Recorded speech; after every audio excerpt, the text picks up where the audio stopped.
Have a meeting come to order.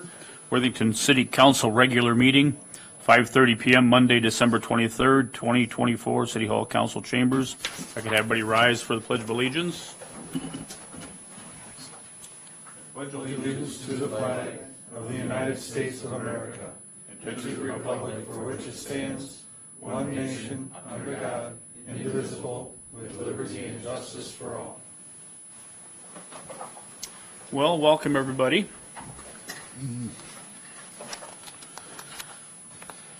Last meeting of the year anyways, and for one of our council members as well, Chad Cummings. But get through the agenda. We don't have any changes or corrections. So. Mr. Mayor, can we move community development right after public safety?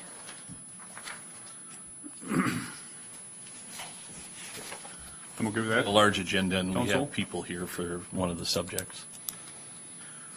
Move to approve with the change. Second. Okay, we have a motion and a second. Any further discussion? All in favor, say aye. Aye. Opposed, same sign. Motion's been carried. Also need a motion for the agenda. Move to approve. Okay. Second. We have a motion and seconded. Any further discussion? All in favor, say aye. Aye. Opposed, same sign. Motion carried. Consent agenda, City Council meeting minutes of December 9th, 2024. Traffic and Safety Committee meeting minutes of December 17th, 2024. Park Advisory Board meeting minutes of December 11th, 2024. Planning Commission meeting minutes December 3rd, 2024. Case items 2025 license renewal. Application to conduct off-site gambling, Worthington Hockey Association Incorporated. Audit engagement letter and bills payable. Motion to accept. That was what my motion was for, is to approve consent agenda. Okay, all right. So we have a motion and seconded? We already voted. It's all, okay, we're good then. On to public safety.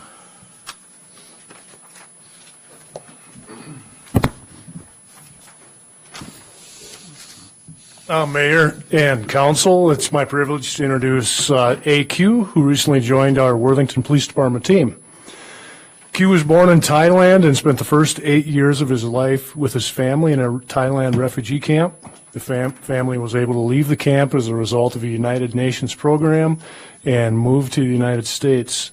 So again, right here at Council Chambers with us, another great example of the American dream. Q and his family eventually settled in Worthington, where he graduated from the Worthington High School in 2019. After high school, he joined the Minnesota National Guard, later attended and graduated from Minnesota West with a degree in law enforcement. Q started with WPD in September and is currently working full-time shifts for the department. Tonight, Officer Q will take his officer oath and will be officially welcomed to the Worthington Police Department.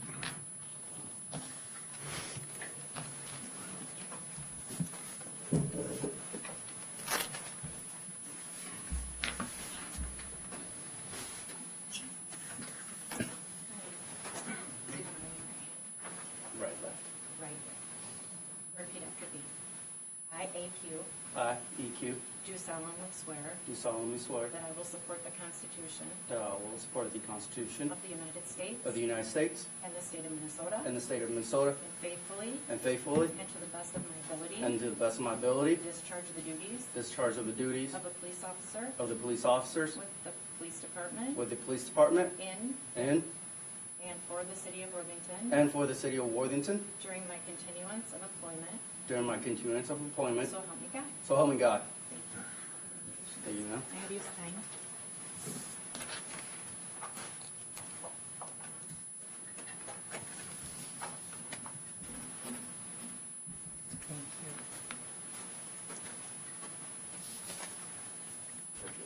Thank you, sir. Thank you, sir.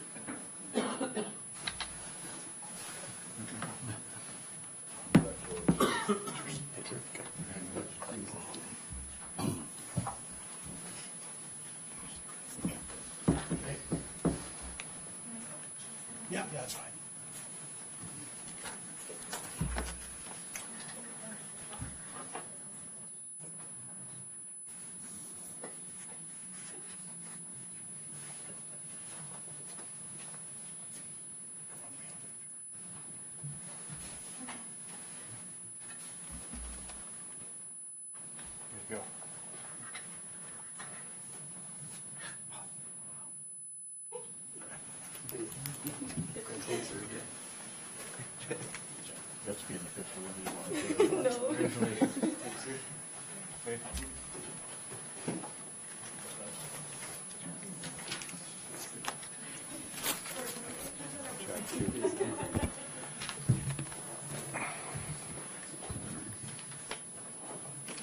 Okay, next for, Mr. Mayor, I will say that is probably the most military-esque oath of office I've ever heard. I see the influence of the National Guard on you. yes, thank you. Okay, on to number 2. The Worthington Police Department is in the process of implementing a drone program. WPD has sought public comment through social media and is in the process of developing policy. Tonight's council meeting is another opportunity for public comment related to implementation of the drone program and the development of policy.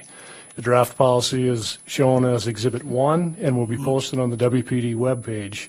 And this is an opportunity for public comment if there is anyone here that wishes to comment or counsel. Mike? I think you've done a lot of work on this, reading through all of the stuff.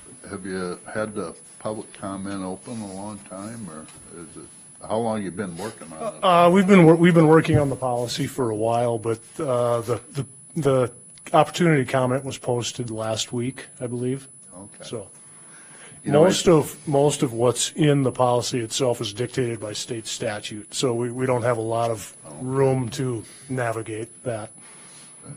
Couple questions. I think most people in the public are, have some potential fears of privacy and what safeguards are in there to take care of that. Can you speak briefly to that? Yeah, they're obviously, most of what we do, we face the expectation of public privacy, and it's no different with the drone program. If there's law enforcement activity, we typically will have a warrant. Otherwise, we won't be out spying with our drone. It's for official business, and the opportunities for us to use the drone are clearly dictated within the policy. That's good. Sounds good. The other issue was, is this going to be available to like surrounding communities that may not have a technology like this, if they so need it? Yeah, they certainly can ask, and then if it falls within what we deem appropriate, then yes, we would offer some mutual aid. Absolutely. Good work on this. I like it. Chad? I think it's a great thing, and of course, you guys on your department have worked closely with some of my staff in the drone department and used some of the services that we've provided. One, what people might not understand is there will be licensed, certified drone pilots, which is really required for most people in a flying situation, and the assistance in finding and sourcing either criminals and or lost people with the thermal imaging is a huge, huge advantage. As a father of a special needs child who sometimes could wander and is nonverbal, to have that ability in addition to the Project Lifesaver that is offered through the Sheriff's Department, it is a huge, huge thing for our area and our community to have that. So I give you big applause for seeking out the granting and the purchase of this. I think it's a great thing for the area and the department. Thank you, and absolutely. And I want to note that Deputy Chief Grimius put a lot of time and effort into this himself, and also your employee Nate Minton. Yep, Nathan Minton. Yes, he was instrumental in getting us to where we're at, and we relied on a lot of his expertise to put us in this position. So thank you very much. Anybody else have any comments or questions?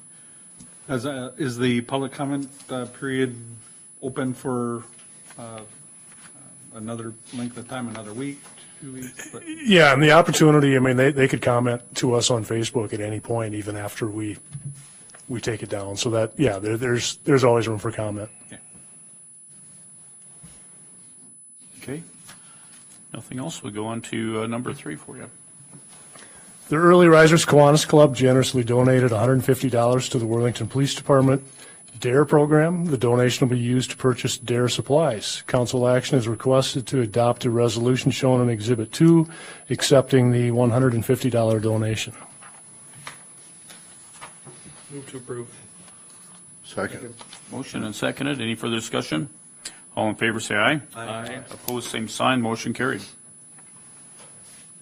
The Homestead Cooperative of Worthington generously donated $100 to the Worthington Police Department. The donation will be used to contribute to the purchase of public safety equipment. Council action is requested to adopt a resolution shown in Exhibit 3, accepting the $100 donation. Move to approve the resolution. Second. And seconded. Any further discussion? All in favor, say aye. Aye. Opposed, same sign. Motion carried. Thank you. Thank you, Troy. We're going to move on to community development. Variance appeal. Thank you, Mayor, Council. The first item here is a variance appeal for property located at 1102 South Shore Drive. On December 3rd, the Planning Commission, serving as the Board of Zoning Appeals, considered a variance application submitted by Rick Heidebrink for his house at 1102 South Shore Drive. The applicant sought approval of a variance to allow for an addition to the attached garage that would extend 3 feet into the required 10-foot side setback. After holding a public hearing and discussion, the Board of Zoning Appeals voted 3-2 to deny the request. Their denial was based primarily on the failure to establish a practical difficulty in complying with the ordinance as specified by state statute. In particular, the board found nothing unique about the property to warrant a variance. Going on in your packet there, you can see all the specifics of what they looked at there, along with the accompanying exhibits. Staff did recommend the board deny the request based on the second factor, the statutory 3-factor test for practical difficulties, and a statement of appeal from the applicant is attached as Exhibit 1F. Council action is requested, and it should be noted that City Code requires a 4/5 vote to alter or rescind the Board of Zoning Appeals decision. Chad. In looking at this one and being talked to about it, I think there are some unique things about this, being that it's one of our lake properties. And not that it gets any higher status as a lake property, but if you look at the slenderness, if you will, of this property versus all the other properties on it, it's based off of, it's at a slight angle, it's got road curvatures that come throughout, that these lake properties are a little different than cut and dry blocks and neighborhoods. And when you take a look at those and you take a look at today's standard of living of a house and what they're trying to accomplish, it's really, the house was built and then the garage was added on, but it was added on with a breezeway part in there that doesn't allow, if you put 2 vehicles in there, which you can probably get, I don't know that there's maybe any of us on this council that are physically of the capability of getting out of the second vehicle that gets in there if you did that. And I was shown this. What they are asking for is an extension of 3 feet to get them to be able to open a car door and get out. If you look at that property and how skinny it is and where it is, and then look at even the neighboring properties and look at how right up against property lines, or at least the beacon lines that they are. The neighbor came to the meeting, as I understood. There would still be approximately 20 feet between the 2 properties, even with the variance, to allow that in there. And 3 feet, and it would allow them to simply open a door, get out. When a lot of these properties were built, this house was built in the 30s, I believe, and I'm sure it had some additions or some changes as time went on. And I'm trying to remember back to when Steve Jackson lived there and stuff of any of those things that were done to that house. But the houses were built a lot with one stall garages or one over, and didn't, didn't have multiple families now. You take a look at today's families, and everybody's got a couple vehicles. It's a nice house. It's on our lake. It's a property that isn't, that structural difference of properties around it isn't going to change. It's not a set block where everything's uniform like that. The other thing is, if it isn't 3 feet, is there some room? Can we do 2 feet? Can we do whatever? That would help. Just to simply get 2 vehicles in and open the door. It's going to allow them also they would redo the roof. There would be some changes to that with the structure. The property's going to be value increased. It's not going to have anything real different done because he's got a full place. Just wants a double garage that 2 vehicles can go in and open the door. And I respect the old ordinances and how they were put and how everything was done. But just like many of the things we've talked about over time, things and lifestyles change. I get it when we're in a block where everything is square and uniform on lots. But on this, being it's on the lake, that isn't going to change. Those, properties are there, and those are never going to be different. It's never going to be development. It's never going to be a knockdown, build a new one if they did. I don't know that there's much different that they could do really with that structure-wise, being the width of that property. So I think, if there isn't an allowance of the 3 feet, boy, can we compromise somewhere to get them to be able to park 2 vehicles in their garage on a nice property in town on a lake property and open the doors. That's really all they're asking for. Dennis? Well, my question was, is there a restriction in the building code? Why not put the garage a little bit behind the house so it overlaps and give them plenty of room and still stay within the restriction? You could go backwards with it. It's my understanding the applicant wants the added width more than added length, although they would plan to come forward with it as You slide the well. whole garage behind the house a little bit. You could drive behind the house, you can have any size width garage you want. Just slide that garage behind the house over, lay behind the house a little bit. I think if you take a look at taking the garage off, moving it behind the house, and the added cost of what that's going to be. Well, you're gonna build a new garage, just build it behind the house. Well, they aren't necessarily building a new garage. They have to change the roof pitch for another 1.5 or 3 feet.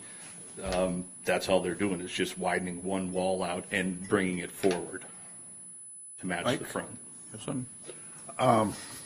Well, first of all, for me, the lake has nothing to do with it. It doesn't hinder him at all. I guess the other thing, I was thinking either move the garage towards the back or move the garage towards the front, and reconfigure the whole frontage of the house. There's plenty of room on this property. It may be a little bit narrower than some of the some others in that neighborhood.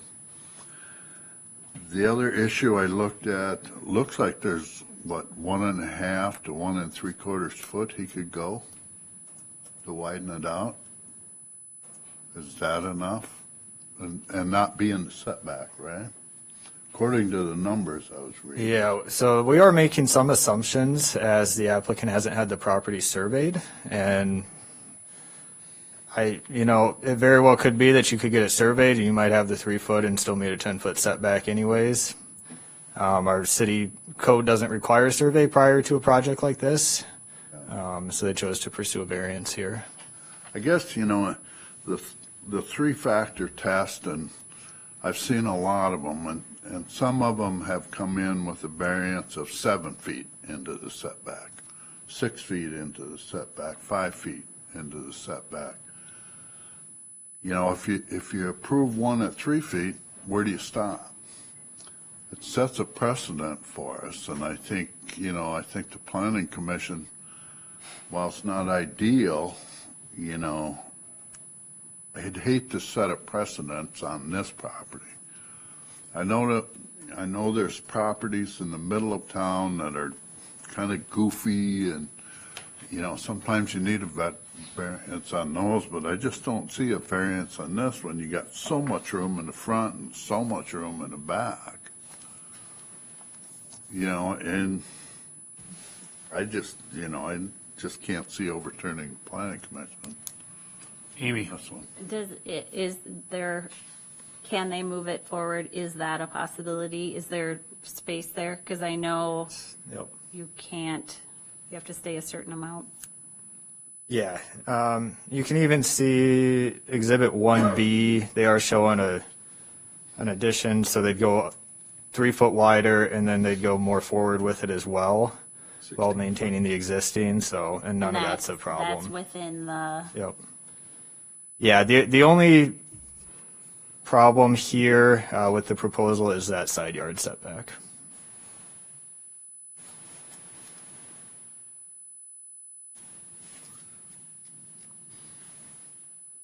I was looking at the property 1018, which is just to the east of Rick there. I think it's a Denny Bondsma's. How much room is there between his house and his property line? Looks like it's sitting right on the line. And whether or not he added to his garage or if that was built with his house. That was built with his house. Was it? Okay. Yep. Some of those properties are pretty close to the property line.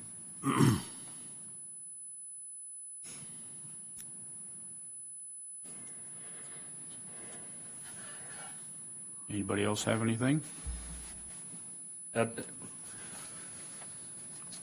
Again, if you look at those and the property lines and the houses next to it and 2 doors down, and look at the proximity. If you zoom in on that picture, or even take a good look at it, the one with the overhead, you can see the cement goes to the width that he's requesting. And then you can see how the pie shape of the lot, or somewhat pie shape of the lot, extends wider towards the back. Because as much as I agree that you can see that there's nothing, those lake lots, because of the shape and curve of the lake, they have little differences to them. And if you take a look at that, it gets wider as it goes back. That if he extends to that concrete, which is to where he's looking to go, that's all he's looking to go, where the concrete is. I've always questioned, the setback on the side, 10 feet on both sides. I know it was put in there for like fire protection and things like that. But I'm wondering at some point in time if that should be adjusted. I mean, it can't be adjusted for this one, but I don't know, you guys didn't look at that in the comprehensive plan as far as setbacks. Do you really need 20 feet between properties? And that may be a question. Yeah, our comp plan would favor denser development. Obviously, there's a lot of ramifications to changing setbacks for, as many properties as there are that are zone R1 like this that have the 10-foot setback. With where the wall is on the garage now, is it in compliance or is it non-compliant? I forget the terminology. Yeah, we would call it in compliance with this, yeah. You bring up the in-between setbacks, and again, if you go and look at the overhead photos provided and take a look at neighboring properties, and yep, I know there's not a ruler on this, but it's pretty hard to ignore the naked eye to say that between 1018 and 1010 that there's as much room, and that between 1010 and 1002 that there's as much room as there still would be between 1102 and 1018. And that's where I take a look at this photo and the concrete and say, to move it out that 3 feet, and then take a look at the neighboring properties on either direction and see that there's as much room as would still be between those properties. So you I can, get that neighbors change and everything, but that neighbor on that side came here in support. so you can put cement to your property line, but you can't put a structure to your property line, is that correct? That's correct, yep.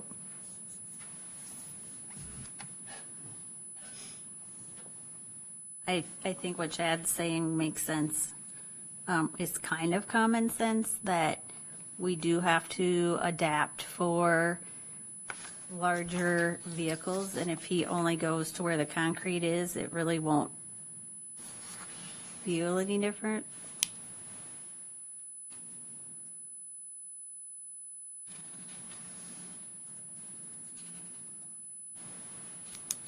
I agree with Cooley on the fact that we may need to look at either some portions or some areas that is 20 feet the principal, or does that, or can that be adjusted in some form, whether it's to, 16 feet or whatever, that you could still get a full piece of fire apparatus or whatever through and stuff like that. Again, I question, if you look at the neighboring properties, that you are going to get some big equipment to the backside for a need of fire, and very rarely is there going to be a need to drive between someone's house to the backyard of a property to do that. I served in the fire department for 20 years.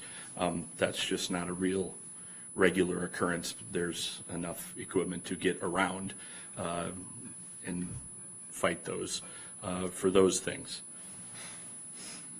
I'm just trying to use practical, real common sense and real visual actualities of guy's just trying to improve his property and open 2 car doors in a garage. It's going to increase the value of the property. It's going to make life just simple and easy for them to get in and out. That's all. I sympathize with the owner of the property, but if we start doing the variance, we're gonna set a precedent, especially on a property that has so much area to it. It's not width area, but it's length area. And there is options to do that. I remember there was one property around the golf course, that they needed a setback or a variance. But those lots are a lot smaller than this lot. I mean, this lot's got a lot of area to it. So I struggle with the precedent setting. Don't we have a PUD for the housing area he's talking about to address that? No, what happened after that variance was that I know we bought the neighbor's house, but didn't we, I thought we addressed that anyway. Talked about it. We never Just did. never followed through on that one? the city created an R8 district with a variable side yard setback that I believe allowed that to get down to, I think it was 8 feet maybe. Creating a whole nother zoning district, in my opinion, probably wasn't the right way to go about that. And we never did follow up with actually rezoning that area to that R8 district because, the applicant there did go buy a different house and kind of resolve that one.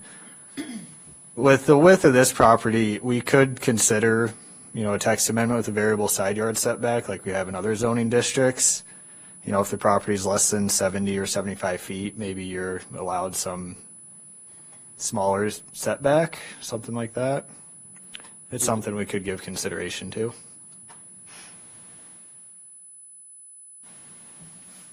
If you look at every lot, either side of it, this one is far narrower.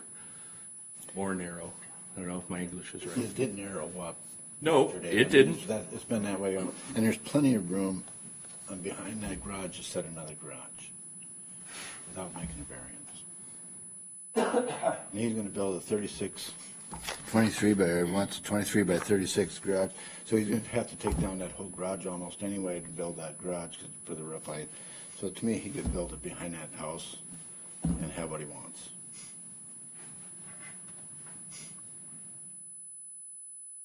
I still have maximum Yep. area in the yards. I guess I'd make a motion to deny the variance. Okay, we have a motion Second. and a seconded. Any further discussion? All in favor, say aye. Aye. Opposed? Aye. Aye. Okay, motion's carried. No, it is not. no, The never mind. motion to Excuse me. deny is. Motion is fails. denied the variance. Chad? That required a 4/5 vote to Yeah, overturn the so it decision. failed. So, yeah. Or the variance is denied. Yep. The motion to deny failed.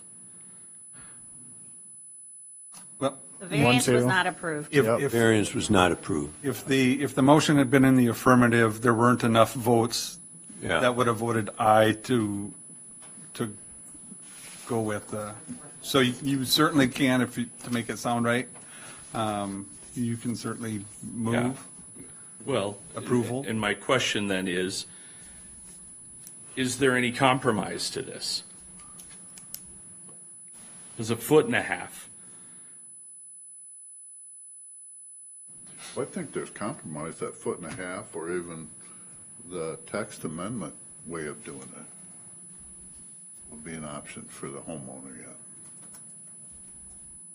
I mean, a 1.5 feet meets the requirement, correct? I just Well, did we that don't with know my for certain math. because there's not a legal survey Yeah. to show exactly where the property line is. in Okay, but relation then to- we're assuming, because we don't require a survey, But the applicant could, on their own, employ and receive a legal survey.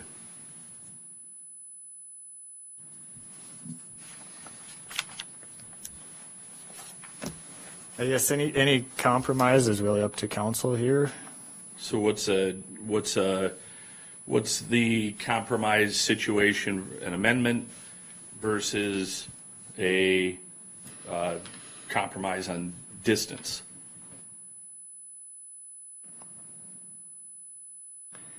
I think if we were to pursue an amendment, more than likely, I'd recommend we start with allowing it down to 8 feet.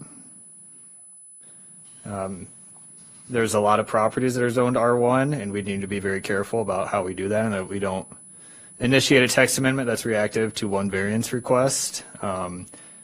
There's a lot of properties zoned R1, even properties directly across the road from here that are 70-foot wide. A lot of other properties kind of further south in the neighborhood are zoned R1 and are about 70-foot wide as well. So maybe if you allowed a variable for properties that are less than 70 foot or less than 75 foot or something, you capture the narrower ones. And I guess at that point you could discuss whether it's 8 foot or whether you want to allow some other amount there. As presented, though, if it was a 1.5 feet, or is it 2, that it would meet what was presented? That was just my math. Yeah, If you trust I know, my math. that's, Yeah, 1.5 feet. we're talking a door opening to get in and out of a car. 1.5 feet is help. Yeah, because I think you're 21 The reason I and a ask this half is between them. during the thing, things happen so fast, the planning and zoning, that the applicant didn't really even get a chance to say, is there a compromise solution at planning and zoning? That wasn't able to be brought up. It happened pretty fast when the vote came, and it went down to a tiebreaker with the chair. The chair of planning commission always votes. Okay.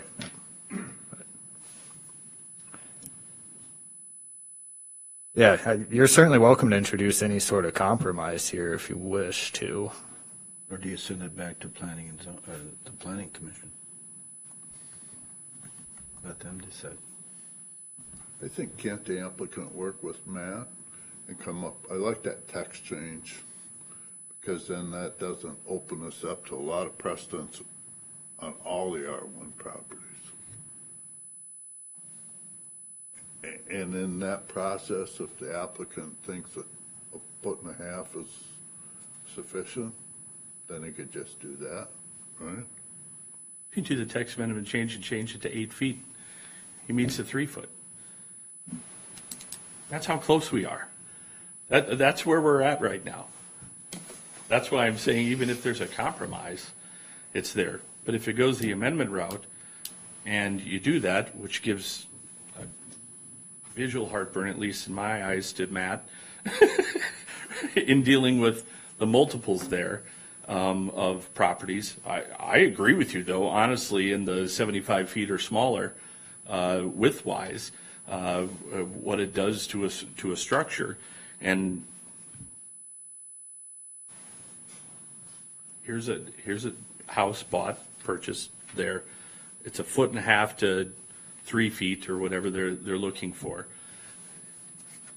If there's a compromise, or if you feel, Matt, the amendment thing is the way to go, I'm not opposed to that, but I think we need to adapt and roll with some changes on some of this stuff too, and I think those skinny properties deserve some consideration in that, especially when there's ample room between the neighboring properties.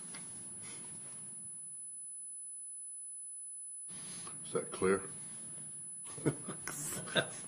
Well, a lot of these properties were built when there was typically one car. They were one car homes, not 2 car homes. So how do we adapt to that would be the question.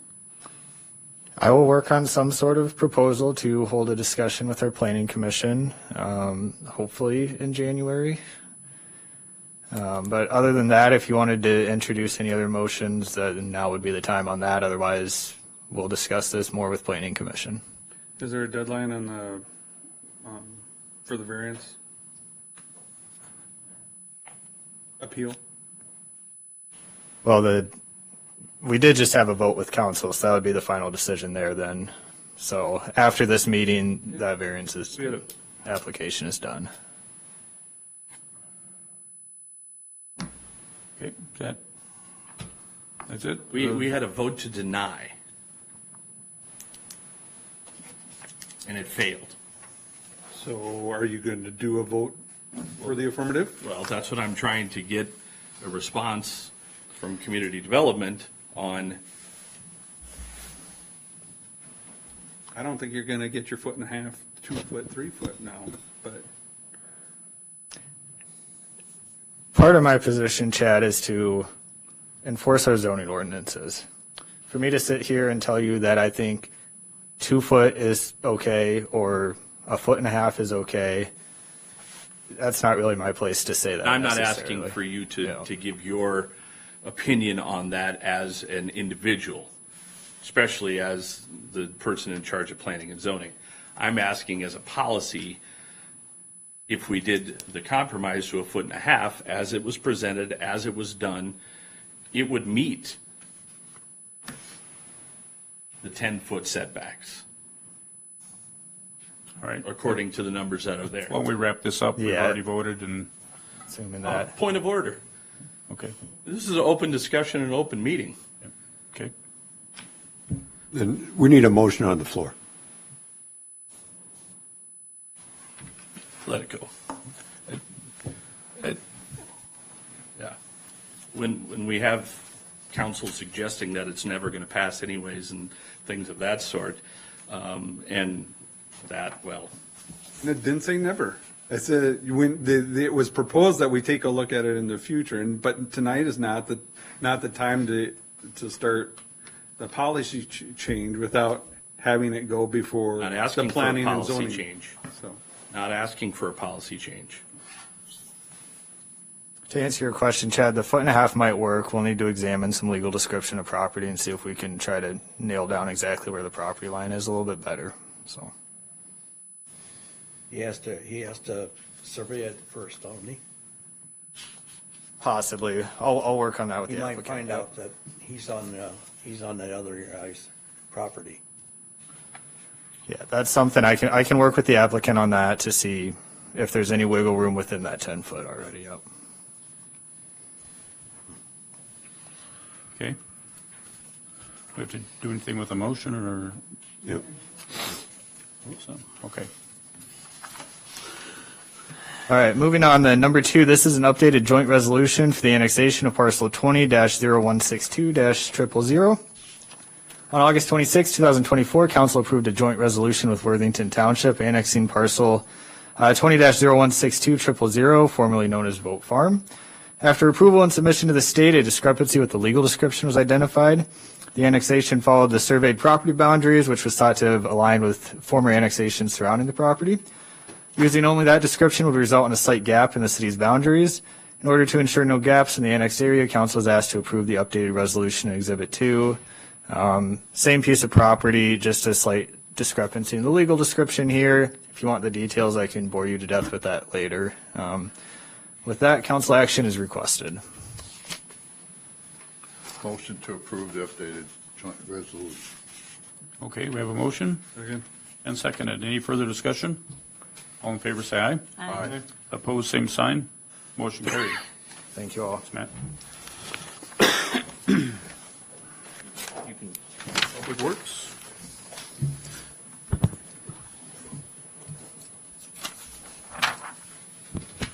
Good evening, Mayor, Council. My first item is the 2025 Summer Youth Recreation Programs Agreement. The City of Worthington contracts with the Worthington YMCA to promote, manage, and operate the city's summer youth recreation programs for its residents. The Park Advisory Board at their December 11th, 2024 meeting unanimously approved a motion to enter into an agreement with the YMCA for 2025. Attached is the agreement, Exhibit 1 in your packet, commencing on January 1, 2025 and terminating on December 31st, 2025. The management fee paid by the City of Worthington to the YMCA for 2024 is $66,435, a 3% increase over 2024, to be paid in 12 monthly installments. Council action is requested to approve the 2025 YMCA agreement, and I have the CEO of the YMCA, Carrie Olmstead, here. She'll answer any questions that you have. We did budget, this is under our budgeted amount for the 2025 budget, so we're in budget line. Mike? Forgive me, but I haven't been on council for the last couple of years. Have you seen growth in the programs, the participants? Absolutely. This last year in 2024, we redeveloped our summer camp for the day camp, and we had a growth of 300 participants over the summer. From our past offerings, we added in entering kindergarten, so there was right around 125 new participants for that. And then the 6th through 8th grade, we had roughly 98 in there. And then the other came in between the kindergarten and 5th grade. Sounds good. Daycare? Daycare with day camp activities, yes. Oh, okay. Sounds good. Thank you. We had introduced a 3-tiered pricing as well. That was very beneficial for the families. We had a $75 per week, $112, and then $150. And so we're looking at doing that again. Numbers are still to be discussed, but that 3-tiered is what we want to go for. Yeah, the numbers for the individual programs and for day camp will go to Park Board at the January meeting, and then they'll come back for approval by you guys. But this is just the YMCA agreement to run our programs. So you will get more information on participants and the amount of rates that they're going to charge and stuff like that at the next time. The 3-tiered was based on number of days attended or family income? Income. Okay. They selected where they were at. We noticed that participants were not filling out financial assistance forms, therefore they were not getting that amount. And so this allowed them to self-elect where they were at. So we saw some do it for the first week at 75, and then the next weeks that they signed up, they chose that higher amount. So it allowed them just to try it. Okay, anybody else have anything? And then this schedule here just indicates our sports programs, how we're going to increase those as well. Looking at offering more kind of camp clinic type during the day for them to practice and play instead of just focus on games and tournaments. So we've included softball, dance camp, and flag football. So those were some of the other camps that we're looking at offering as well. Looks good. This type of stuff really excites me, so it's fun to get the kids out there and play. Absolutely. So the YMCA summer sport program, is that open to non-members as well? It is. Okay. Okay. What Chad? with the change you did in the, especially the day camp structure, which I thought was very cool. What did you see that you now go, okay, we saw what that did, what we need to adapt and change, anything like that that you found after you basically retooled day camp, made it an adventure, and had specific weeks and things like that? Did you get feedback from parents that, you know, had 2 weeks scheduled of vacation during the summer that were appreciative of the fact that they could opt out for 2 weeks and not have to be charged a full amount as was done in the past? What things did you find from that change? Because it was a major change. Thank you. The flexibility was immense for their scheduling. Those that needed to do summer school were able to. Those that teachers who taught the summer school, you know, had a place for their kids as well, where they weren't stuck in that commitment. It was nice for grandma and grandpas who were also taking care of the kids half the summer to get them out for a little while and then come and bring them back. Did you find that any of the age groups, were they all pretty uniform in attendance, or did you find that some of them, you know, you're going to adjust and adapt even more? We had a surprise, I guess, for me, that the 3rd through 5th grade was our largest group. That's right at that cusp of, we could stay home, you know, but that's where the kids wanted to be there. The growth between the 6th through 8th grade, parents loved that they had an option for their kids to be able to go to. We also had our English as a second language summer schoolers participate in the camp as well for a little integration. So we're hoping to build on that program as well. Okay. Nobody else has anything? Have a motion? Move to approve. Okay, we have a motion and seconded. Any further discussion? All in favor, say aye. Aye. Opposed, same sign. Motion carried. Thanks, Gary. Thank you. The second one is our 2025 park user fees and campground rates. The Park and Recreation Advisory Board at its December 11th, 2024 meeting has reviewed and proposed that there be no change to the 2025 park fees and to the 2025 Olson Park campground fees as shown in Exhibit 2. Staff will give you an update here. Council action is requested to approve the 25 Olson campground rates and the 25 park user fees. If you look at Exhibit 2, there's all our fees. You'll see that they all stayed the same. One thing I will say is we raised the fees at Olson Park last year in 2024, anywhere from 8% to some of the longer term ones went up like 25%. We are at a record amount of revenue coming in at Olson Park this year. We're about $9,000 over last year and about $12,000 right now as of November 30th over our budgeted amount. So we're doing really well out there. Some of the things we hear is they'd like to have water and sewer and some of that stuff. We don't have that, but we think we have a lot of amenities with the trails and lake and stuff like that that really make it a big deal. Chad? I applaud the fact that Todd brings up the fact that it has been used more than it ever has been but I don't want that to be the light bulb that goes on into people's heads to think that, oh, they're making so much money, they're going to put in water and sewer and stuff.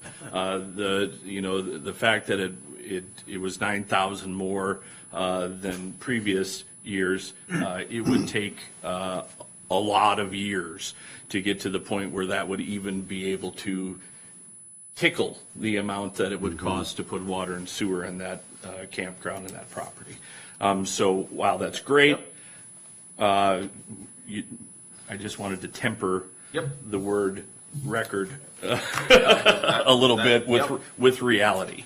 Yep. Yeah, no, we've looked at that, and the cost to put it in, this was a number of years ago, just the payback, if we would raise the fees like 10%, the payback, or over a number of years, it was like 30 years or 35 years to pay it off, and it just doesn't make sense. So it's not real conducive to being able to do that. But no, I'm just saying that it's getting busier and busier, and that's good, but there has to be a tipping point where it gets to the point that it costs more than people want to pay. So we just think we're just doing well, and we don't want to really make a difference on that. Is there a point that if it gets to that the other side of the road ever becomes an option to make more? Just wondering. I mean, the electric side of it is much easier than water and sewer. So, I mean, just for the dreamer's knowledge, is that ever, I mean, there is room on the other side? We have the entire south end of that road out there where the disc golf course is now is all city property. And one point we looked at having some walk-in sites out there, but that was a number of years ago. But nothing in the plans right now, nothing saying we can't do it in the future. So Olson Park, we're doing great. Our shelter house reservations are up for the year, and we adjusted those when we redid our shelters. We think we are doing the same there. We're doing above our budgeted amount by about 10% this year. And once again, it doesn't really cost us any more. I would rather have them used and get the revenue than price us out of a couple rentals here or there, because that we lose whatever revenue we would have added. It doesn't really cost us anything more. We have to check them every weekend. The only thing that costs us more is the labor prices or whatever. So we're just happy with where we're at, and we think that they're well used, and the residents and public is pretty happy with our price point, and we don't want to really mess with that at this time. Hey, Chris. Any, back to Olson Park real quick, condition of the restroom and shower building, and I don't know, the caretaker shack or whatever, what's that like out there? Any improvements to be made? We just put new epoxy flooring in the bathrooms 2 years ago, which was one of the issues that we had. They were hard to keep clean. That's made a huge difference, made it look good. We tried to repaint every couple of years, at least, if not every year. My crew does a great job of keeping them clean. The attendance building, we've made a few upgrades. We put air conditioning in there for them. They don't spend a whole lot of time in there. They're usually out, walking around or cleaning bathrooms or something like that. But we did make some improvements to that. All right, thank you. We did put 50 amp breakers in the last 5 or 6 years. I think you remember seeing in the budget. All the electric sites now have 50 amp breakers, which is one of the things they asked for. So we've got that all done, and we'll continue to improve things as we can on a budgeted basis. And is there online reservation? Yep. And all of that? And is there an open date? Is it first of the year? Is it? The campground's open year round. For reservations, Yep. do you start them at the first of the year? Do you wait until a certain date? Nope, first of the year, and you can make them online through our online reservation system, CampSpot. And they take reservations, and they do that for us, so we don't have anybody that calls into our system anymore, which has worked really good. We have Midwest Wireless or not Midwest Wireless, what's the Wi-Fi? Yeah. I can't think of it now. That's what, Valley. No, MVTV. Yeah, Yep, there you go. yeah. There All are kinds of letters floating in Yeah, my I know. head. I was There- buffering right there for There a are moment. Wi-Fi provider out there, so people can come out and sign up and get Wi-Fi on a daily basis if they need to. So these are all things that we've done in a number of years that have really made it kind of popular. And once again, there's a lot more. It is a campground, but we think we have a lot going for us with the bike trails and the lake and all that. So it's very popular. Move to approve the user park fee schedule and Olson campground rates. Okay, we have a motion. Second. And seconded. Any further discussion? All in favor, say aye. Aye. Opposed, same sign. Motion carried. And the last one is the park bench donation. The Park and Recreation Advisory Committee has received a request to place a bench along the city trail. The request is as follows: the C family to place a bench along the county trail in memory of Tom and Lorraine Hoffman. The application and resolution accepting the donation of the bench is included as Exhibit 3. This donation meets all the requirements as set forth in the park donation policy adopted by the City Council. The Park and Recreation Advisory Board recommends the City Council accept the donation, and council action is requested to adopt the resolution accepting the donation of the park bench as presented and authorize the mayor and city clerk to sign any necessary agreements. They actually requested a spot where we had one open, so that was kind of nice. Move to adopt the acceptance. All right, we have a motion. Second. And a seconded. All in favor, say aye. Aye. Opposed, same sign. Motion carried. Thank you. Thanks, Todd. Administration? Okay, thank you, Mayor.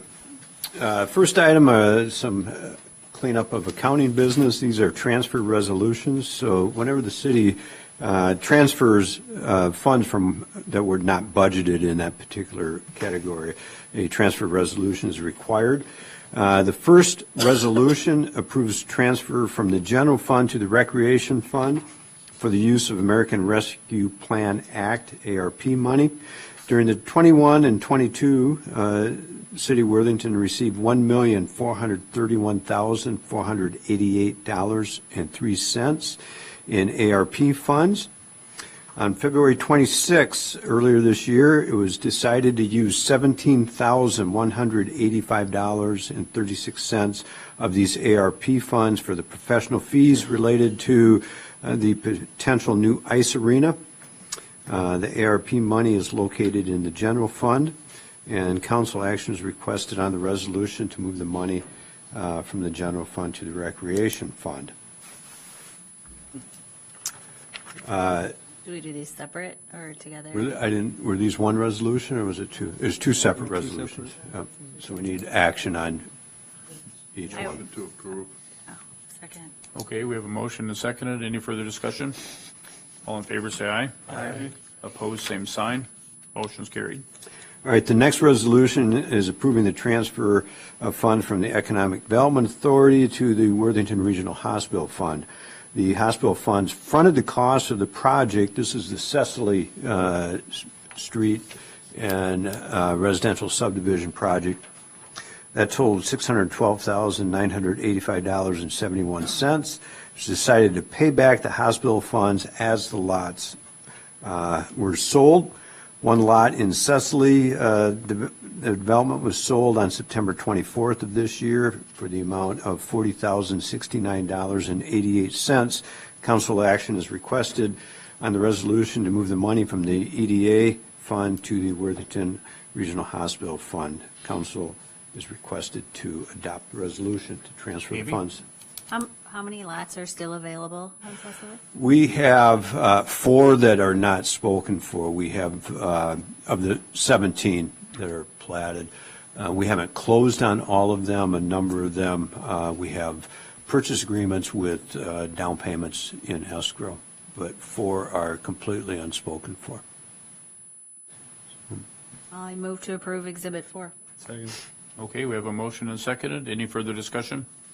All in favor, say aye. Aye. Opposed, same sign. Motion carried. Okay, next item is replacement of the audiovisual equipment here in the city council chambers. That equipment enables live broadcasts of our city council meetings. The current system is more than 10 years old and has experienced numerous malfunctions over the past couple of years.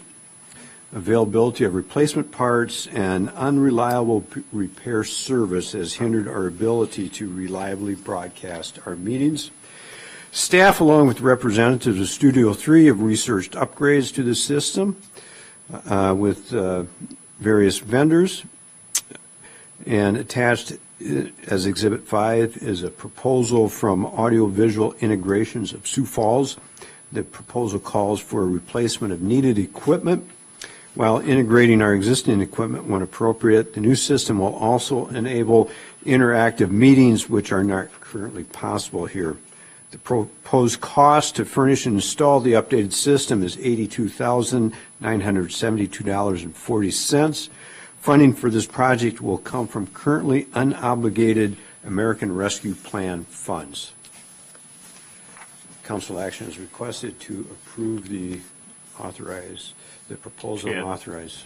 I will say I'm very happy with the vendor that was chosen and proposed, which I can say happily just recently was sold and was owned by Worthington graduate of 1991 of Councilman Keelblock and myself.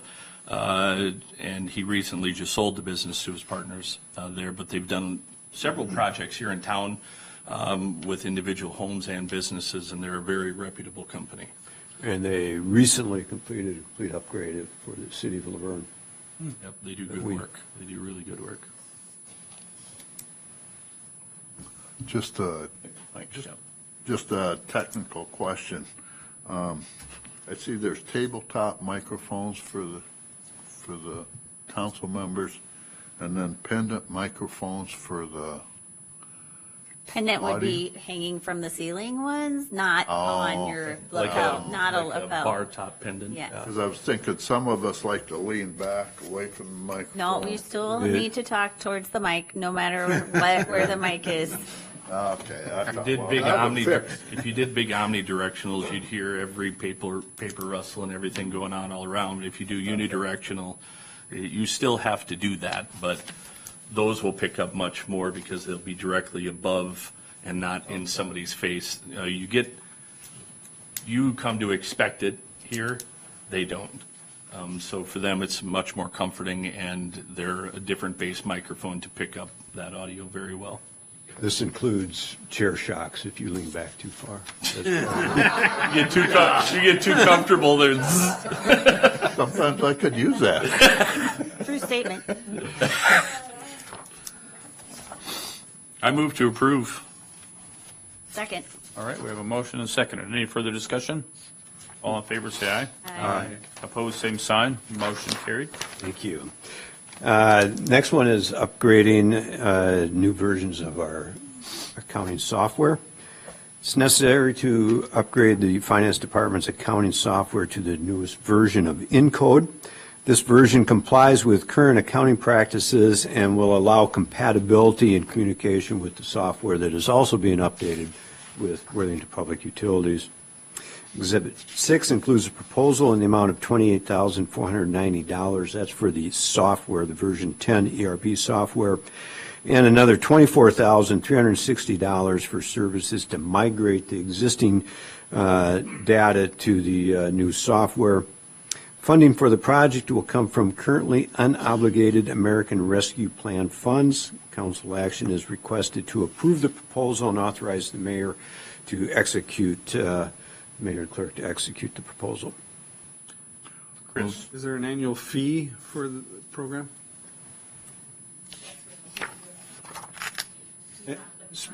I can't hear you. Can you speak up, Deb?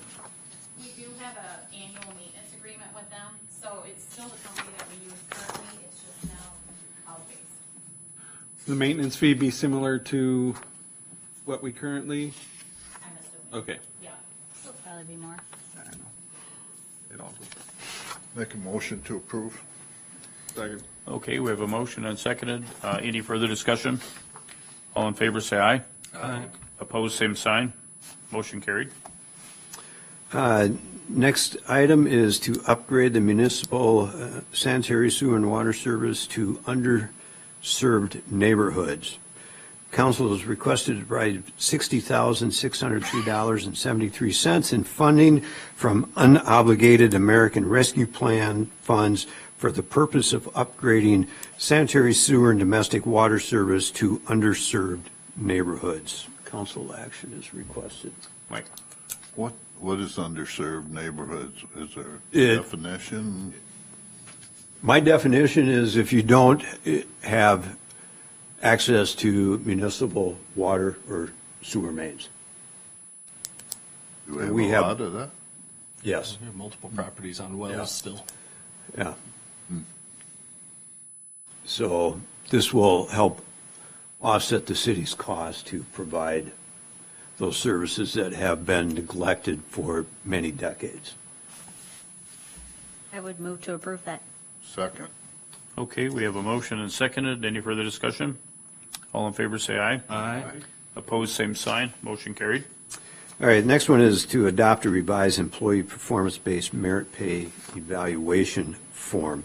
All city and public utilities employees receive an annual written performance appraisal on their individual employment anniversary date.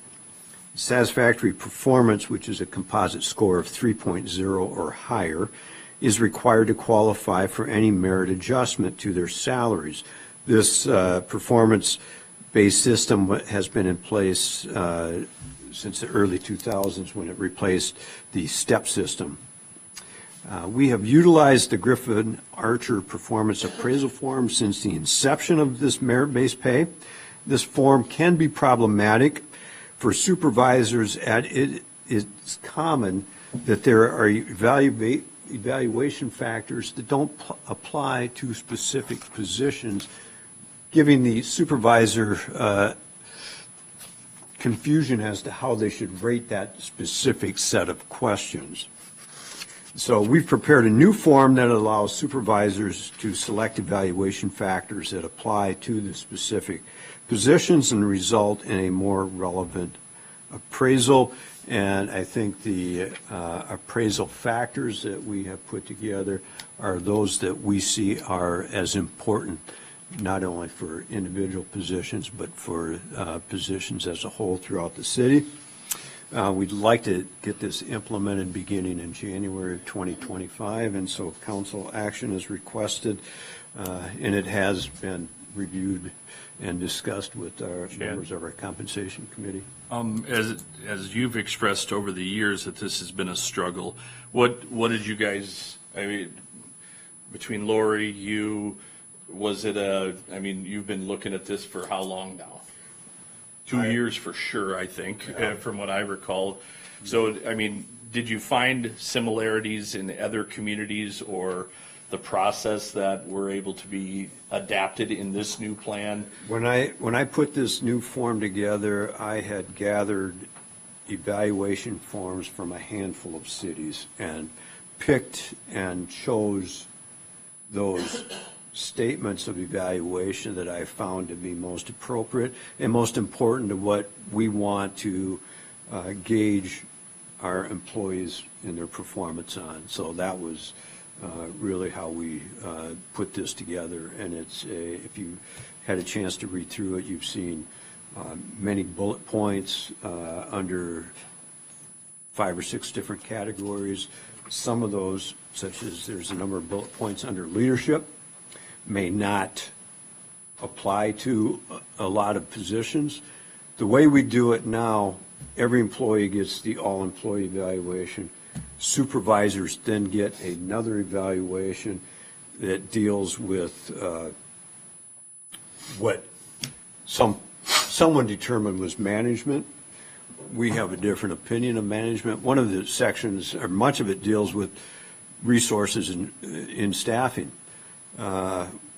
We have people that are in management positions that manage a very small number of people, and they have really no say in adding or subtracting to those resources.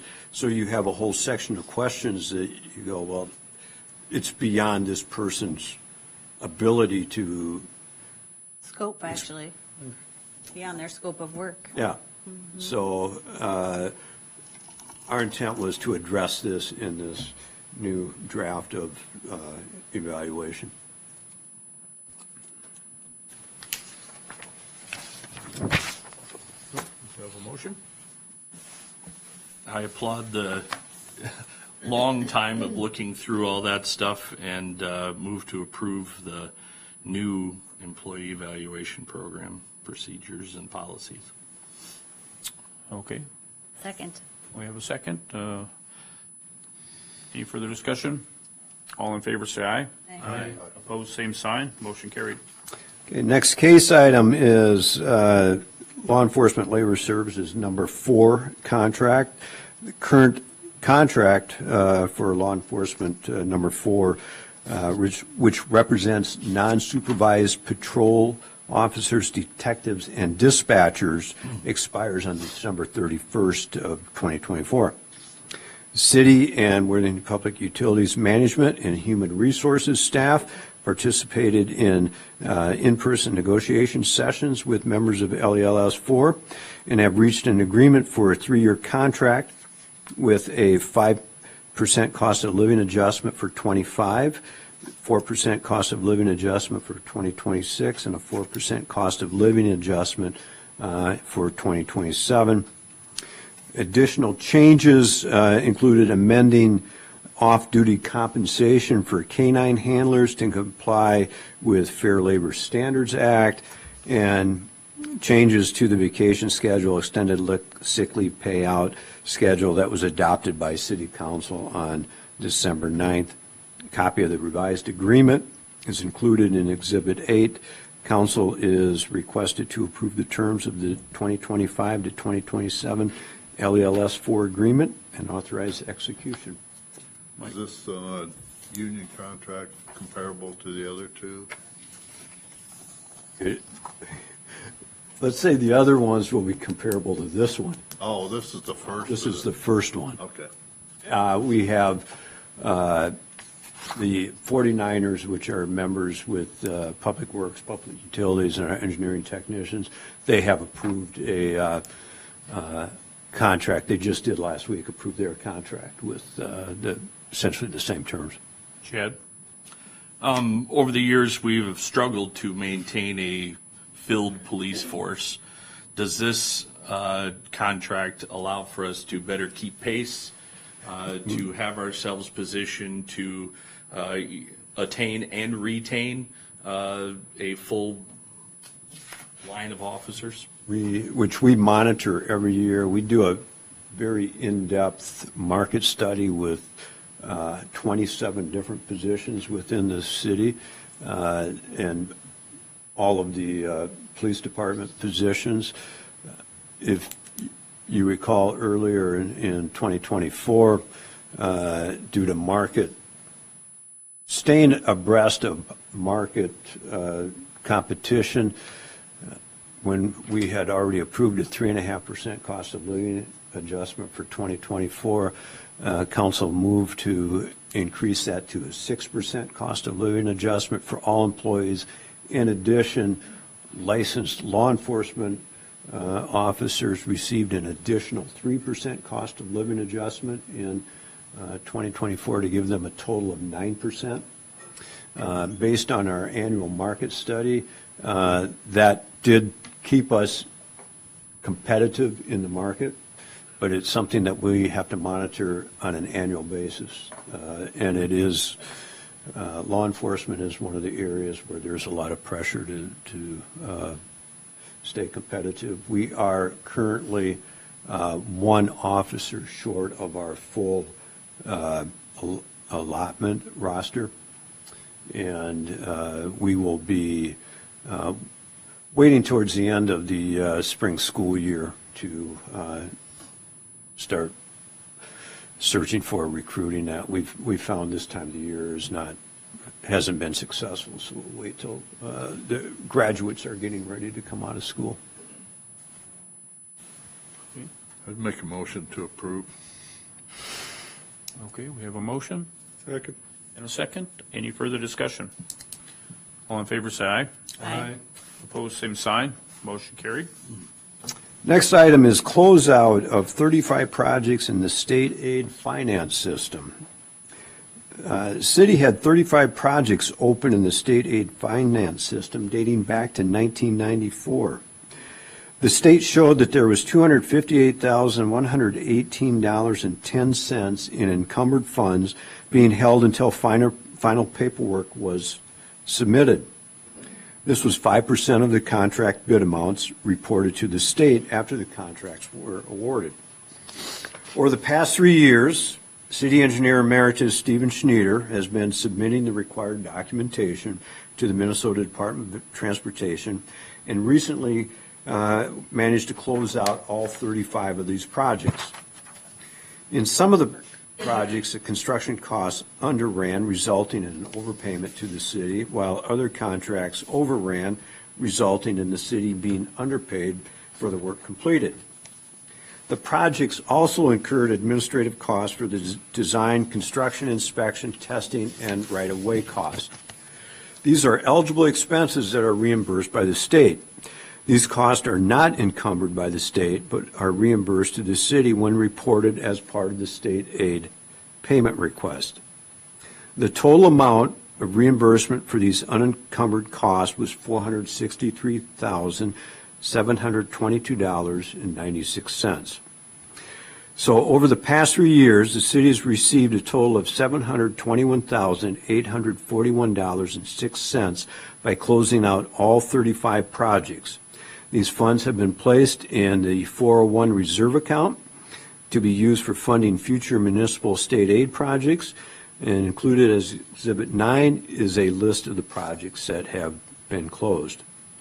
I'm bringing this up because I would like council to recognize the dogged work that was performed by our engineering staff, and specifically Mr. Schneider, in retrieving the unclaimed state funds that have accumulated over the past 3 decades. Thank you, Steve. Well done. That's a very good work. Thank you. You know, City of Worthington was lucky to have someone like Steve with his knowledge of state MnDOT and regional MnDOT and, you know, knowing the paperwork that needed to be put together for some of these projects going back to 1994. You know, not just the average Joe could have done that. You know, so we're lucky to have someone like that, and, you know, Google, and, you know, it was just, you know, it's amazing, you know, it's to find all the needed documentation going back that far. My question is are these projects unique or something, why they were open so long, or, because we must have had a whole bunch of projects that we've done in those years, and those got closed out. Well, some of the projects that they work on, the city had a practice of keeping like a 1 or 2 or longer period of time for like a warranty, make sure that nothing failed on the project. And I think what happened was they got set aside, and because of the workload and how busy they were, they got set aside and forgotten about. So the contracts were all paid out to the contractor, so that nothing was open locally. However, they do have a guarantee or warranty on them that stays in place, and so even though the contract had been paid, you go back to their bonding company then to make good, or if they didn't come and fix things that went bad. So I think a lot of it was just the workload. They set things aside. 2 or 3 years later, they just didn't look back and start picking these things up. The contract was finalized out, and they didn't go any further. Some contracts took longer to final. You get 4, 5, 6 years if there's some disputes from the contractor on quantities and things like that. So when I was with the county and stuff, that's one of the things that the state made a big push on, because they had a lot of projects, throughout the state that were open, and they were trying to get these cleaned up to get their finance people caught up on everything that was open throughout the state of Minnesota. I was fortunate to have all my stuff done when I left the county, so the new person coming in didn't have to worry about that. When I got to the city, I was a little bit surprised to see that we had projects open. As the more I researched it, the more I found that it went back quite a ways. So I don't really have a good explanation on why these were left go. I think some of it just got to be they were set aside, forgotten about, and they just didn't follow up on them. And sometimes it's you're waiting for some documentation from a contractor, and you're fighting for that. Some of the things I had to go back and contact the contractors on to provide me with documentation that we didn't have on file for us to get these finished. So was a combination of issues. I think a lot of it was just they fell behind and they just never went back and picked it up to finish them up. Amazing. Again, thank you, Steve. You're welcome. Thank you all. A lot of Thank work. you. Okay, next item is consideration of the city administrator employment agreement. City administrator's current 3-year employment agreement expires at the end of 2024. Council and administrator I shouldn't say we have agreed to terms. Terms have been offered for another 3-year period, setting salary and benefits for the years of 2025, 2026, and 2027. The amendment to the employment agreement, where the city administrator's agreement is included in Exhibit 10, and our Human Resources Assistant and Compensation Specialist, Lori Henning, is here if you have any questions.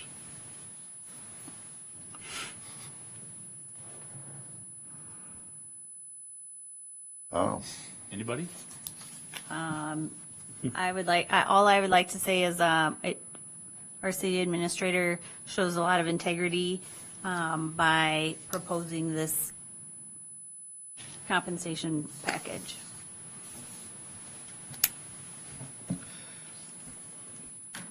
Chad, go ahead, Cooley. Oh, I was just gonna say, I haven't been here, but, kind of followed City Hall. Steve's done a wonderful job, leading the charge here. So, Mike, hats off to you, so thank you. Thank you. Chad. I think if you take a look at what is accomplished by our administrator, if you look at comparative pay out there, and you look at the fact that, and there's a sunset coming here before too long, that this proposal provides realistic, attainable, and defendable service deeds that are deemed to be good pay for the job done. I commend you on doing that. I know in other places and in other situations there have been bigger things to do. I know, one topic of concern that has been expressed by Steve is nobody knows what's going to happen in the next coming years with the state, with budgeting, with, we had surpluses and now there's forecasting deficits, and what that's going to do for the city, and to be able to come with this agreement, which very well and very likely could have been much more. They are very realistic. They are very defendable, attainable, and very good. I also think that with the hours of service that people think are put in by the administrator, if you really knew and calculated and saw the things being done many times way beyond scope of regular business hours or even extended business hours of a position like this, you would be amazed. I'm pretty confident that in the next day or so, he'll be assisting a department here or there, because he just does that stuff. When many people's phones are shut off and put on silent, his never does. So I think that's all very commendable. And I would move to accept and approve this contract for the administrator. That's second. Okay, we have a motion and seconded. Any further discussion? All in favor, say aye. Aye. Opposed, same sign. Motion carried. Thank you. Thanks, Lori. Engineering. Good evening. The first item is to postpone public hearing on Service Road and Service Drive improvement. During the November 12, 2024 council meeting, the council approved a resolution to receive a feasibility report and schedule a public hearing for the Service Road and Service Drive Improvement Project. The public hearing was initially planned for the December 23 council meeting. However, due to the holiday season and anticipated low attendance, the hearing has been rescheduled to January 13th, 2025 council meeting at 5:30 p.m. Staff recommends approving the update resolution in Exhibit 1 to reflect the new hearing date. Move to approve. Second. Okay, we have a motion and a second. Any further discussion? All in favor, say aye. Aye. Opposed, same sign. Motion carried. Resolution for East 9th Avenue public hearing. On December 9 council meeting, the postpone of the public hearing for East 9th Avenue project was announced. Updated resolution is required by State Statute 429 to reflect the updated public hearing schedule. The public hearing for East 9th Avenue project is still scheduled on January 13th, 2025, council meeting at 5:30 p.m. Staff recommend approving the updated resolution in Exhibit 2. Move to approve. Motion? Second. And seconded. Any further discussion? All in favor, say aye. Aye. Opposed, same sign. Motion carried. Third item, order preparation feasibility report, East Flower Lane extension. Exhibit 3 is a resolution directing the preparation of report for the proposed extension of East Flower Lane from West Gateway Drive to approximately 800 feet west. The scope of the project includes subgrade fill, base construction, concrete or bituminous surfacing, curb and gutter, sidewalks, driveways, water main, storm sewer main, sanitary sewer main, water services, and sanitary sewer services. Although the project has secured funding through state turnback money, this funding will not cover the full project cost. The remaining expenses after applying the grant funds will be assessed to the abutting property owners. These costs will include engineering and field inspections. Once the report is completed, council will be asked to schedule a public hearing on the proposed improvement. Staff recommends that the council adopt the resolution in Exhibit 3. And we temporarily named this project East Flower Lane extension. The reason is we were going to go with just Flower Lane straight up, but there's a discontinuity from the Flower Lane alley crossing the railroad. And we are not going to build that section from west of that portion to the east, the Gateway Drive part. So there's a discontinuity of the road. So for now, we just thought it makes sense to just call it East Flower Lane. And then whenever we plat it, we can decide it more in detail. But I just named it East Flower Lane for now. Motion to approve. Second. We have one motion and seconded. Any further discussion? All in favor, say aye. Aye. Opposed, same sign. Motion's carried. Next one is budget amendment for East Flower Lane extension. At the special council meeting on April 24, 2024, the council directed staff to proceed with the new alignment design for Flower Lane. With the developer expressing interest in the area, constructing the new Flower Lane has become essential to support development in the vicinity. The city received about $1.08 million in turnback fund in 2014. However, the construction cost has significantly increased since due to inflation over the past decade. Staff is requesting the council approval for a 2025 budget amendment to adjust the capital improvement plan CIP to accommodate the construction of the East Flower Lane project. This will not, I don't know in details, but shouldn't affect the tax levy increase. So I think the better statement is it will not impact the tax levy increase. Yes, that's what I meant. That's what you meant, right? Yes. Okay. Because majority fund will come from the reserve fund we received the 1.8 million from the turnback fund, and half, about 30 to 40% will be assessment, and the rest of them will be GEO bond. We don't don't have any idea how much that will be? Nope, we don't even know exact scope of this project yet. We just started looking at it. Once this is approved, we'll go in more details, and I'll state more details in this feasibility report you just approved in item 3. Motion to approve. Okay, we have a motion Second. and a second. Any further discussion? I have some. Yes, Amy. It's hard to approve a budget amendment when we don't know how much that is. I'm guessing around $1 million, give or take 10 to 20%. So But that that's will with, come out of the CIP or that will come out of assessment? again, most of the fund will come out from the reserve fund we received, that $1.08 million in 2014. And assessment is just like any other development, new road project or reconstruction project, assessment will be applied on this project, and rest of them will be GeoBond, whatever the city cost would be after applying that reserve fund.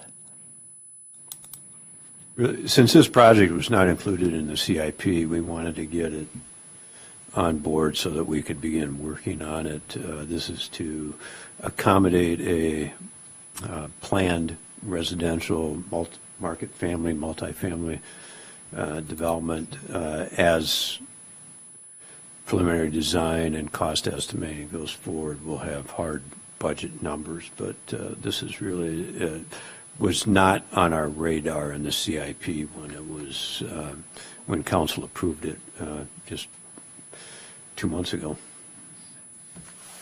Okay, any further discussion? We have a motion and seconded. Any, all in favor, say aye.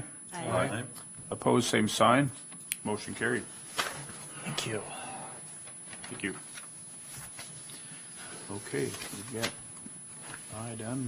council committee reports. I have nothing. I have nothing. No report. Traffic and Safety Committee met a week ago or last Tuesday. Quite a bit of discussion about the incidents that happen along Casat 10 or Krailsheim Drive. Discussion about stop signs, stop lights, speed zones, and that, so that discussion will continue. Thank you. Oh, one more thing. Just want to say to our exiting council member that I don't always agree with you. We have disagreements, but we have a friendship. You've been a great promoter for everything Worthington. I have no doubt that even though your time on council draws to a close, that you'll continue to strive for the betterment of our community. For you, I have two simple, heartfelt words. Thank you. Thanks, Chris. Thank you Thank you. for your service, Chad. Mike, anything? I don't have anything. Did I read in those minutes of traffic and safety that they voted to instruct the county to put in the three-way stop out there? Is that how we ended up, Steve? I had to leave early to get the I thought I private read bus. where So they voted to have The the county do that. Go ahead and The, do yeah, that. traffic and safety discussed the issue, and the recommendation was to have the county board approve a three-way stop or all-way stop at that intersection. Since it's their roadway, they have the authority to do that. The city council would not, but the recommendation was to have them install that. The warrants were there, and we figured everything else we've done so far at that intersection, we've pretty much reached, not quite, but almost reached the maximum what we can do.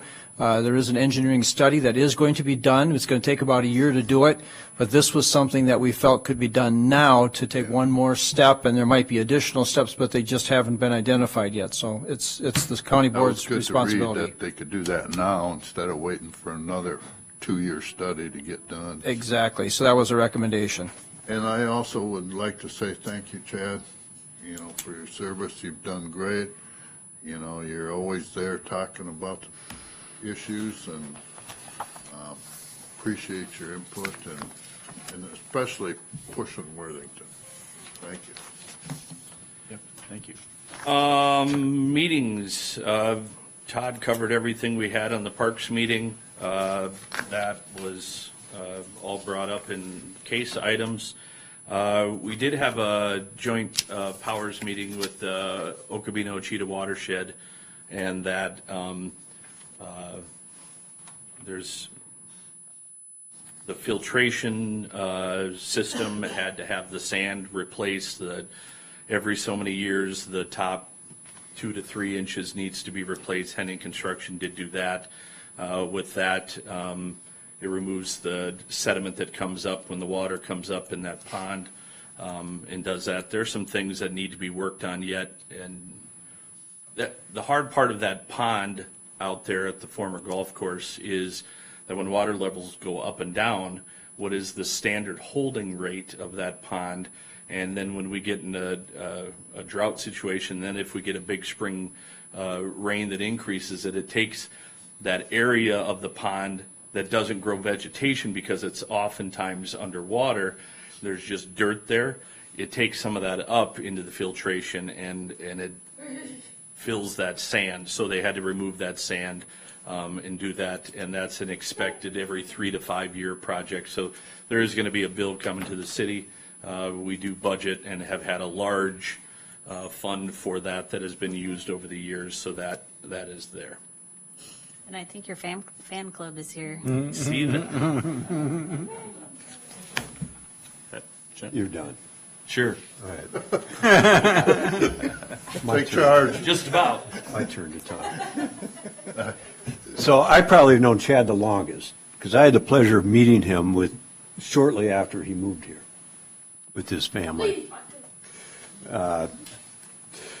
So tonight's his last night, serving on the city council for the past 8 years as the city's at-large council representative. Chad's been a dedicated and outspoken advocate for advancing all the improvements that we've seen over the past 8 years, parks, facilities, especially with roadway projects. And he's always an advocate to make Worthington a better place to live and work and play. So on behalf of the council and our staff and the citizens, I want to thank you for your service, and Mindy is going to present you with a plaque as a small token of our appreciation.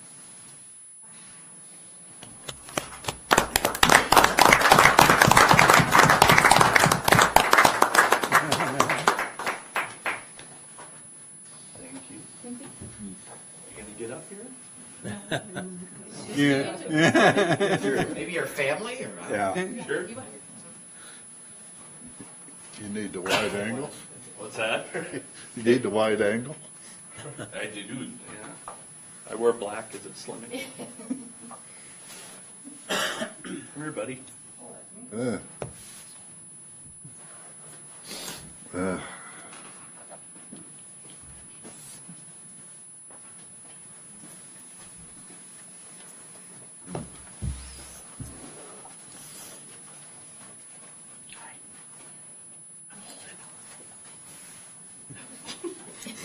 Move your fingers to the side, hold it on the edge.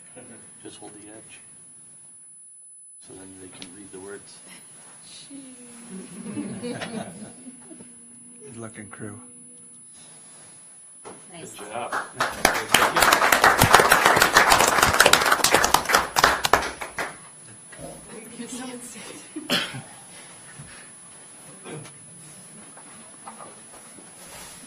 I had a couple things, if I could. Yes. I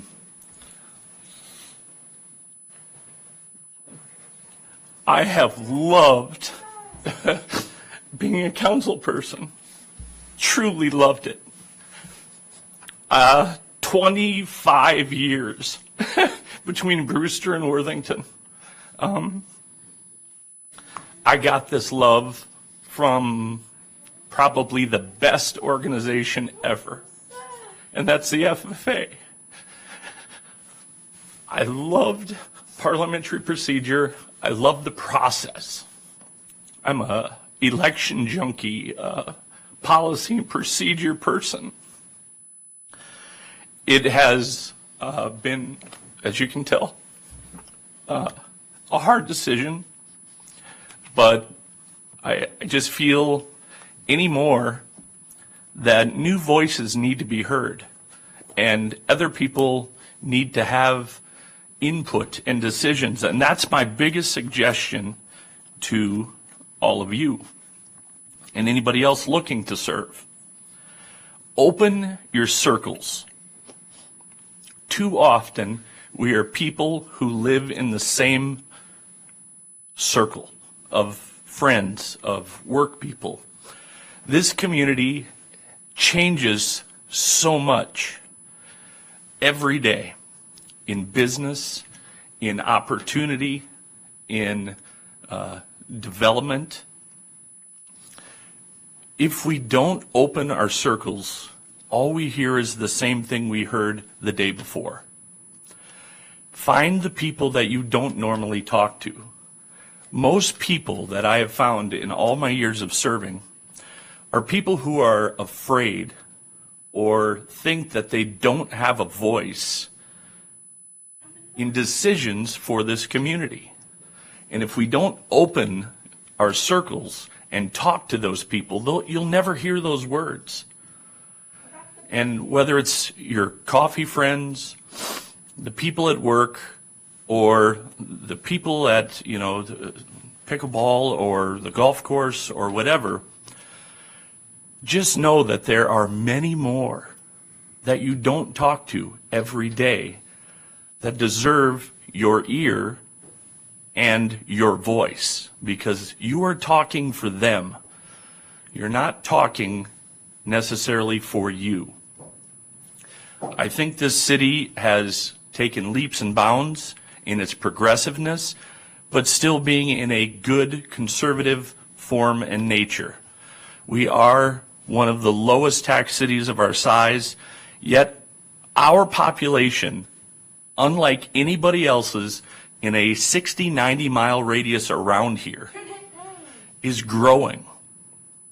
If we don't open our eyes to the potential of becoming what this town could, should, and in my opinion will become, is the regional hub, then we are going to miss the boat. And I've said it numerous times, if you feel that way, I hope you go talk to more people, because I think there's differing opinions. But if you think that way, put the checkbook away, just leave it be, and keep doing it. Keep doing whatever you feel we're doing is good. But know that it's not a slant on any demographic of age or anything, of people who've lived here forever or the people who are just coming here. Open your eyes to the possibilities of what this could become, what it can sustain, and what it could bring.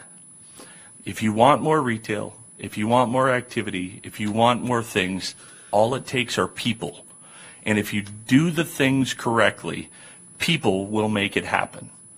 People are what drives a community.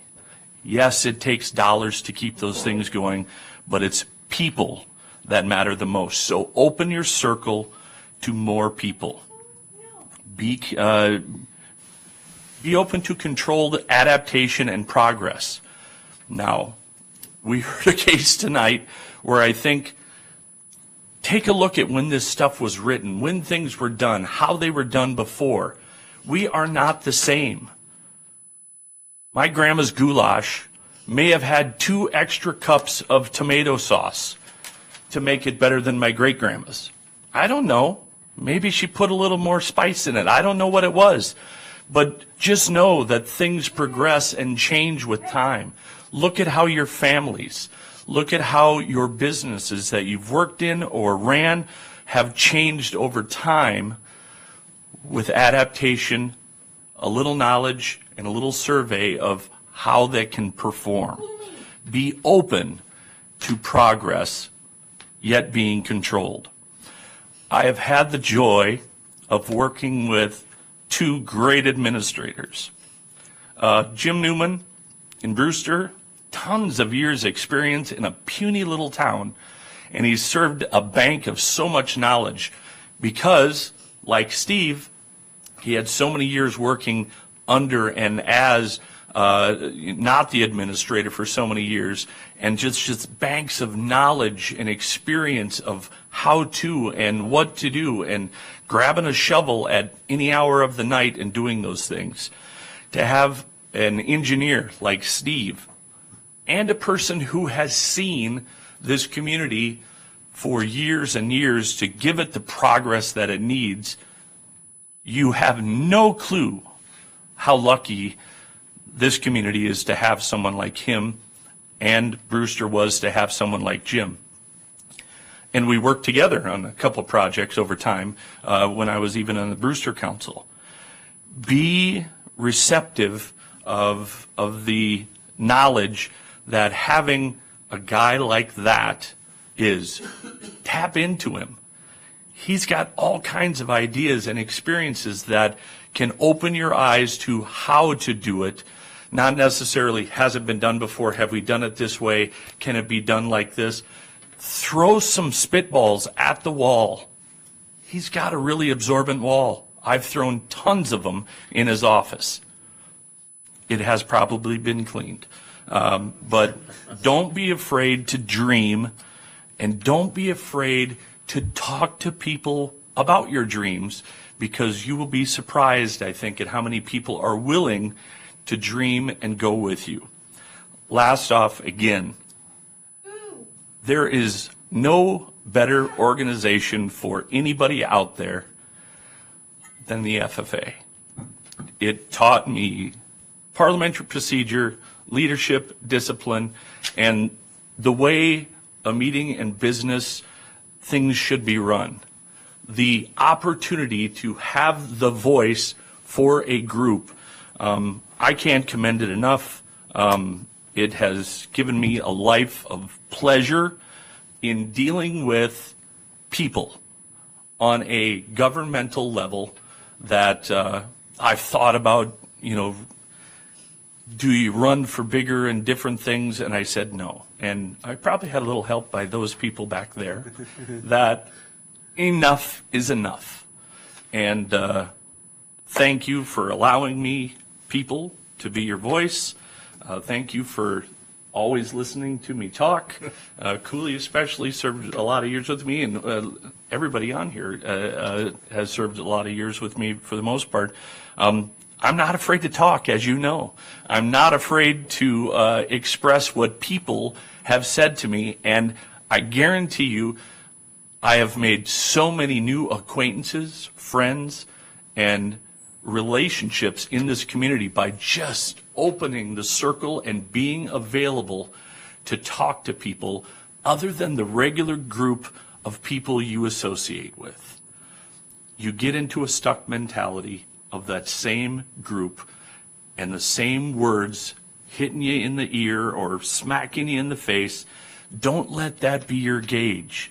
This town is filled with amazing and wonderful people that are looking and hoping that it becomes what it can become. I'm done. Thank you again, Chad.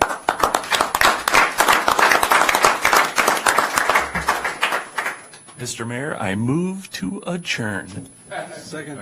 All right, all in favor? Aye. Opposed? Motion carried.